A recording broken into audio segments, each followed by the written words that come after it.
you can see the development of a country. If you see a night satellite picture of a country, and you can see the lights of the country. The lights represent development.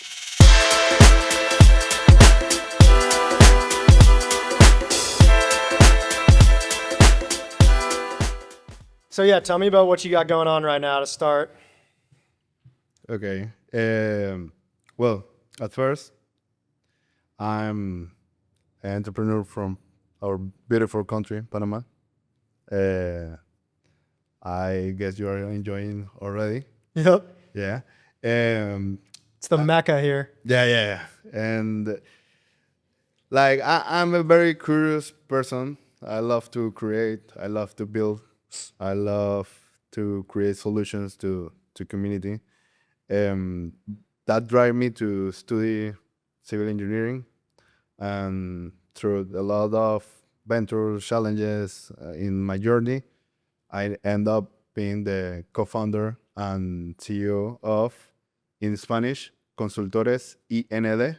In English, it will be non-destructive engineering consulting.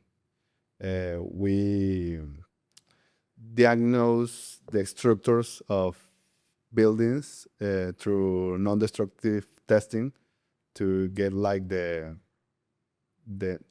to know the health of the building without altering it or damaging it. Gotcha. Yeah, it's like we are like the doctors of buildings, or always I say like the CSI of buildings to find hidden problems. Did you see in Miami when that building collapsed? Yeah, is horrendous.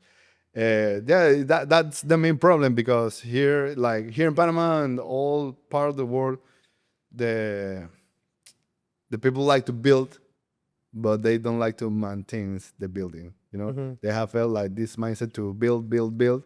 And it's also important to your investment to get to know your building from inside out, get to check what's happening through the years. Normally, one build to 15 years or 10, 100 years, but in the middle of that lifespan, you have to check what is happening. And normally, the people with the money, they say like, let's save that money. The building will stand, and they don't invest in checking or trying to get that what's happening about one crack in the building. Yeah. How do you determine if a building is safe and sturdy or not? Yeah, it's like I would say this business is very technical, because here in Panama we have some norms as well as in United States. We use a lot of norms of United States, and basically we try to check if it the as built building we are checking, they are good with these norms. But also it came with a lot of experience of knowing, like seeing something and knowing like, hey, that's something that is messed up. Like, do you see that water in there? That's a leaking of some tube, and it can cause more damage than the looking damage that you can see. Have you guys stepped into a building and done your tests and been like, this could fall down? Yeah, one time, No way.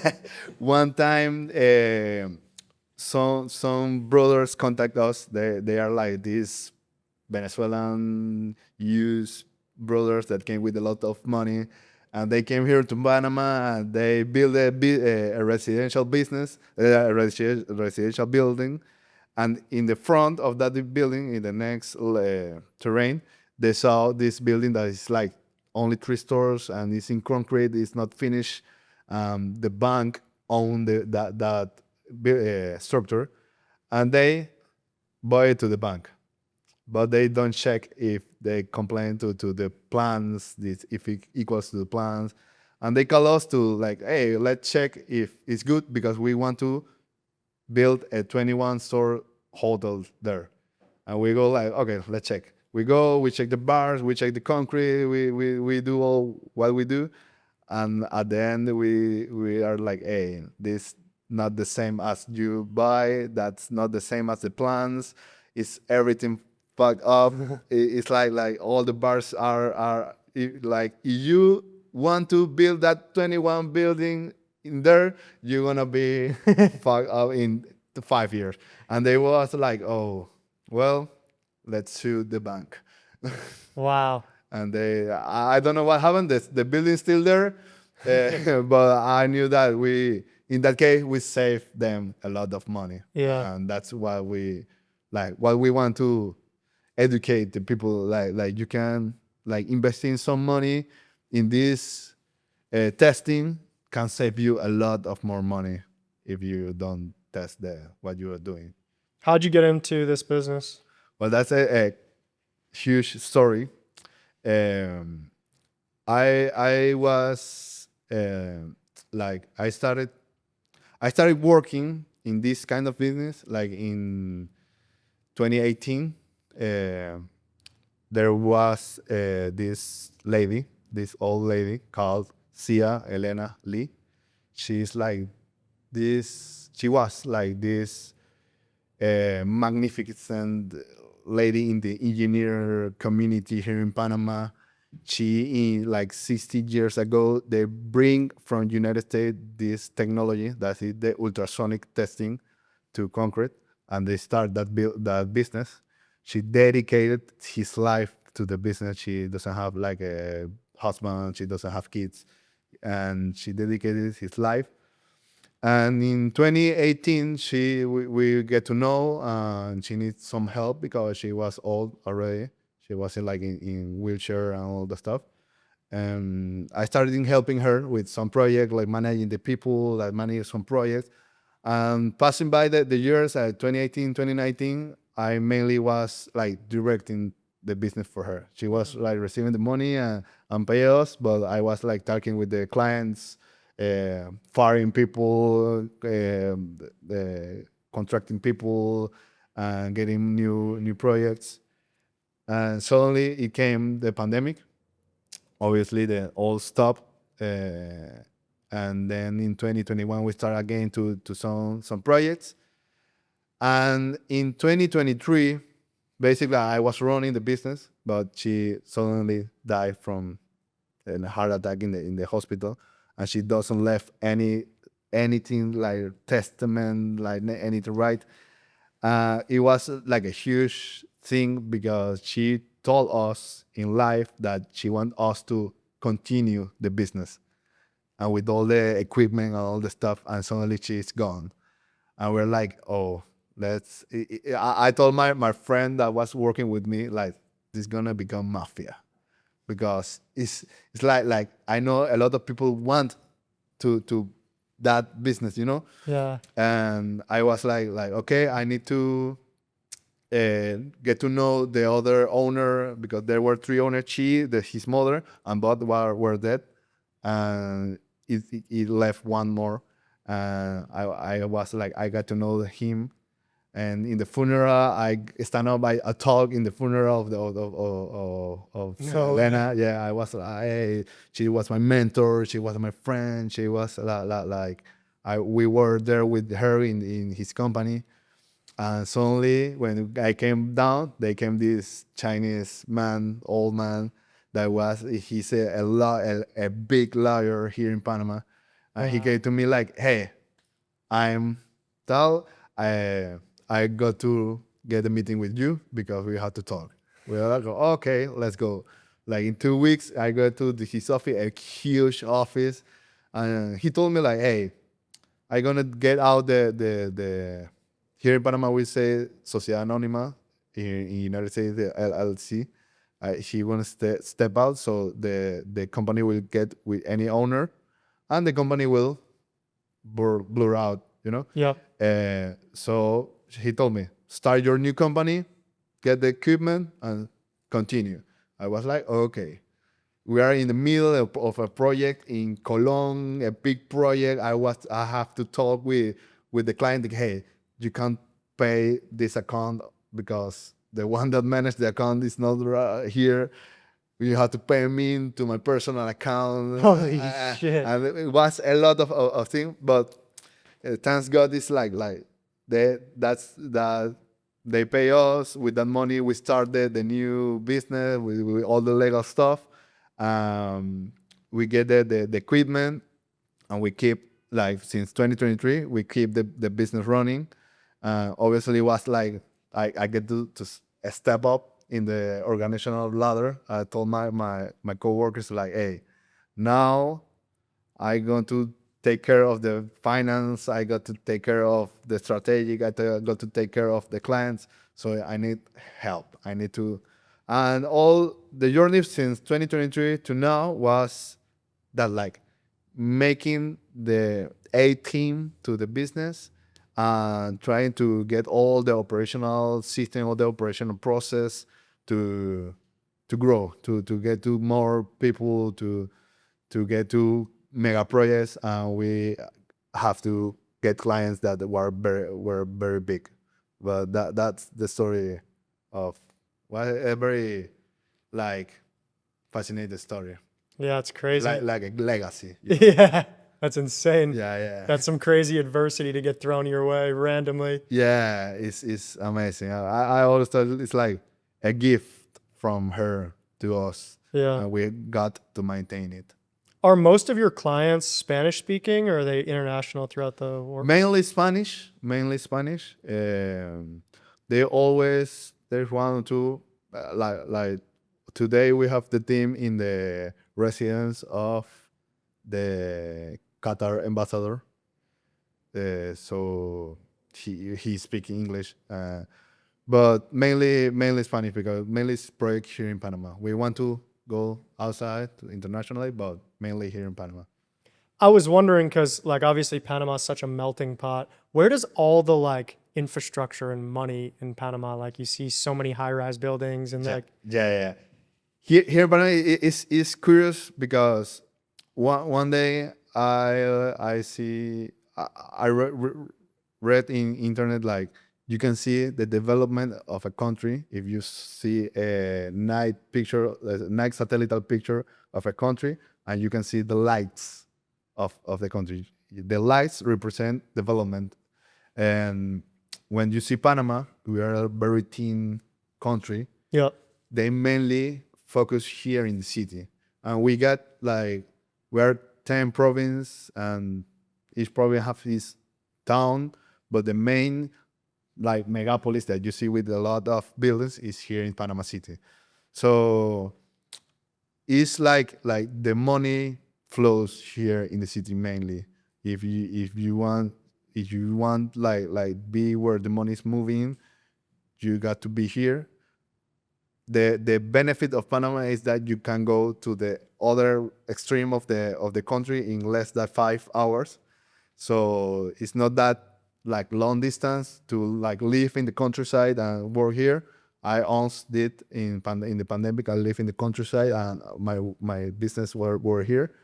Um, but mainly the main money style in here in Panama City. does it come from Panama or is it coming from the rest of Latin America? Like, are people investing in? There's a lot of investing here. There's a lot of like we got a boom in infrastructure like in 28. It finished in 2018. It's almost like 2010 and 2018 that years. Like you can see photos of Panama City before of the skyline, after, and you get like wow, it's like the photo of Dubai that you saw only a street and then the street with a lot of buildings. It happened kind of here in Panama. You also like someone came here and I want to build a big island, artificial island, and they build it, and there is the artificial island with a lot of mansions there. So normally it came with international investment that want to invest here in Panama. Do you know why? Why were they coming here? It's like here in Panama. I always say we got some pros, some benefits, mainly with our geographical position, because it's like we always say like we're in the center of the world. we're in the center of North America and South America. A lot of flights came by Panama to transfer to another country. Historically, like since the colonial time here in Panama, Panama was a way from to take the gold from Peru. We crossed Panama to take to Europe, and with Panama Canal, it's still the same like a strategic point. So I think like being here in Panama, have your headquarters here in Panama, it get you a lot of arms to geographically get to another part of the world. That's one part of the part geographically. The other part is like the laws here in Panama and the banking here in Panama is like very serene, like very like you can get with less than $3,000 you can get a company here, you know, and it's like very easy. Is we have not a lot of taxes. There's not many problem with the government try to get you if you are investing a lot. So it's a very nice game. It's a good landscape. Yeah, a good landscape. Yeah, it's a good playground. You know. You were talking about earlier before we started the episode, kind of that entrepreneurial culture here and how you gave some data as far as like there's this massive boom of startups in Panama. Talk a little bit about that. Yeah, there's the Global Entrepreneurship Monitor that they do a survey in the world about the entrepreneurship, and they get to Panama is the country that have the most starting businesses in the whole world. And it's like we you can see it in when you are in the street, because you can see this big business, but you can see a lot of little store, a little entrepreneurships, a lot of like delivering guys, you know. And it's like we as people, we as community, we help a lot of us. Like if we have a friend that is starting their business, we got to help him. It's not a lot of competition, you know. Like if you're in United States, you start something in Miami, and it can be starting the same thing in California, you know. Yeah. Here in Panama, it's not like that. We have a lot of like main businesses like agriculture, like transportation. What happened that the people with a lot of money invest in those business in transportation, like we have here the one of the main airlines in whole America, Copa. The airport also is one of the main, and all that Copa, the airport, one of the main bank here in Panama, as store, distribution store, all is owned by the same guy. You know? Really? And it's like that. The people with money can get to a lot of these big businesses, but also in the downside, the people with not a lot of money also can get to the market, but in a different way. The problem is when you want to grow, you want to compete or get someone of the big businesses out of the market or compete a lot with that business, it became a problem because we are talking a very long gap of wealth. Yeah. And that's the main reason we here in Panama have like one of every three people here in Panama is starting a business. That's No way. the numbers that get the survey. So when you get to know that number, one of every three, you're like, hey, if I have 10 friends, 3 at least have to be starting a business. But you doesn't listen to them like, I'm starting a business. They were working in a company. It's like that. It's very difficult here to get that vision to start something, and get to that vision that you want to get, because it get the point to the competition get very hard. You know? Really? Where do you see the biggest opportunities are here in Panama? Business. The main opportunity here in Panama is very changing market, because like we are very small. As we are very small, you get to get like this view from above, and one of the main opportunities I always told, like if you get something to sell, like Amazon or like Alibaba, they have the main headquarters in Asia or United States, but like the Asia part have to pass through Panama to go to United States. The United States have to come to Panama to go to another way. So the logistic business here in Panama, there's a lot of opportunity here, because it will be easy for the wealthy, through the one that is starting, to get something from here to the Pacific and take it to the Atlantic. It's the same length, The infrastructure that you use is a difference, but at least it's the same length. As well as that logistical part, geographically, we have a lot of tourist business that, if you compare to Costa Rica, there are a lot above in organization and in promotion of the tourist part. Here in Panama, we have that gap too. Like, we are here in Panama, we are here in the city. You go to outside the window and you see the bay, you see the ocean. Like this Sunday, I went to Ocean Reef and we rent a kayak, and we kayak all the bay. I was like, man, I went to Aruba one time. I saw a lot of sailing, a lot of people in the water. Here in Panama, you don't see it. There's one company there that is doing it. I was thinking like, this is mine of gold. If someone like get a port and get some water sports things, and get to the people to go to the water and enjoy the water in Panama, that we are a lot of water, that is an opportunity.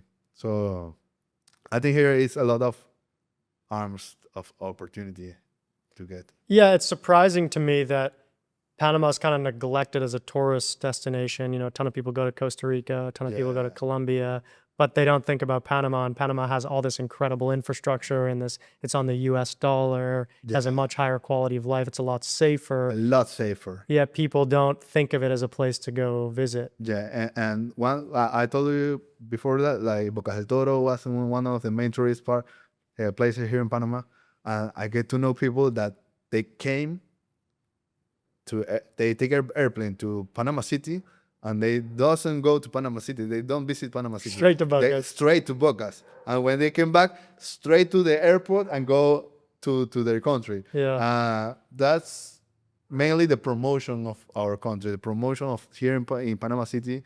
We have a lot of things to do, a lot of historical things.